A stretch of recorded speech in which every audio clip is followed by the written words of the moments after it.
মালদহে পুলিশি অভিযানে প্রচুর আগ্নেয়াস্ত্র এবং ব্রাউন সুগার উদ্ধার। পৃথক দুইটি অভিযানে 4টি আগ্নেয়াস্ত্র এবং 730 গ্রাম ব্রাউন সুগার তৈরির কাঁচামাল বাজেয়াপ্ত করেছে পুলিশ।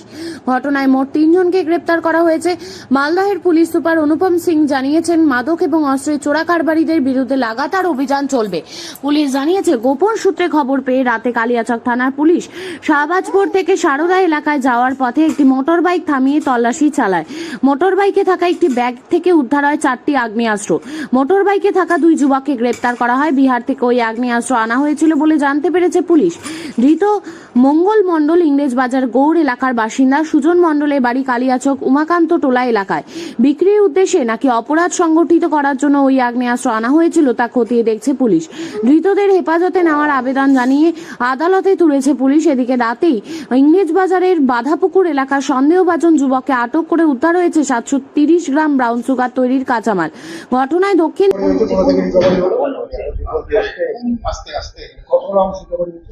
কালকে 7:30টা থেকে 8টার মধ্যে কালিয়াচক পিএস একটা ইনফরমেশন পেয়েছে কি কিছু লোক একটা red and black colour Hero Honda স্প্লেন্ডারে কিছু আর্মস নিয়ে আপনার শাহবাজপুর থেকে সারদার দিকে আসছে। তো এই ইনফরমেশন ওয়ার্কআউট করার জন্য কালিয়াচক পিএস এর যে টিম ছিল শাহবাজপুর দিকে গিয়েছে। তারপরে ওনাদেরকে ফলো করে সারদাতে একটা যে সাসপেক্টেড মোটরসাইকেল ছিল যেখানে 2 লোক বসেছিল ওনাদেরকে আটক করেছে। তারপরে ওনাদের পার্সনকে সার্চ করেছে আর বাইকগুলোকে সার্চ করেছে। একটা ব্যাগ পাওয়া গেছে। ব্যাগ থেকে এই 4টা আমরা কান্ট্রি মেড আর্মস উদ্ধার করেছি। ওখানে কোনো মিউনিশন ছিল না। এই 4টা কান্ট্রি মেড আর্মস ছিল। যে 2 লোক বসেছিল ওনাদেরকে অ্যারেস্ট করা হয়েছে। ওনার নাম আছে মঙ্গল মন্ডল, যার বয়স আছে 27 বছর, বাড়ি আছে গড় ইংলিশ বাজার। আর যে সেকেন্ড লোক ছিল ওনার নাম আছে সুজন মন্ডল, বয়স আছে 20 বছর, উমাকান্ত টোলা, কালিয়াচক পিএস।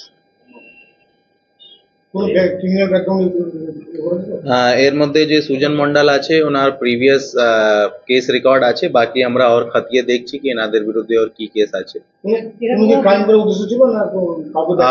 আপাতত এটা প্রাইমারি ইনভেস্টিগেশনই আছে কি এনাদের কাউকে ডেলিভারি করার জন্য আসছিল কি নিজের কোনো ক্রাইম করার জন্য আসছিল। এটা আমরা ওনাদেরকে আদালতে পাঠাবো। ওখান থেকে রিমান্ড নিয়ে আমরা ফার্দার কোর্স অফ আর্মস গুলো যে প্রাইমারি তদন্ত করে আমরা জানতে পেরেছি কি বিহার থেকে আর্মস গুলো নিয়ে আসছিল। ওটাই আমি খতিয়ে দেখছি কি এটা বিক্রি করার জন্য এসেছিল কি ব্যবহার করার জন্য এসেছিল। এটা আমরা প্রাইমারি একদম ইনভেস্টিগেশনে আছে। আপাতত পলিটিক্যাল নেই, এনারা পিওর ক্রিমিনালই আছে। এটা দেখা যাচ্ছে কি ক্যারিয়ার হিসাবে আছে কি এটা নিজেরই সাপ্লায়ার আছে। কত টাকা পায় এরা যদি ক্যারিয়ার হয়? अब এটা তো মার্কেট ভ্যালু হিসাবে যে 1 to 1 আছে, এটা তো কোনো ফিক্সড ভ্যালু নেই। আমরা 7 দিনের পিসি প্রেয়ার করছি, দরকার হলে আর পরে আমরা আর পিসি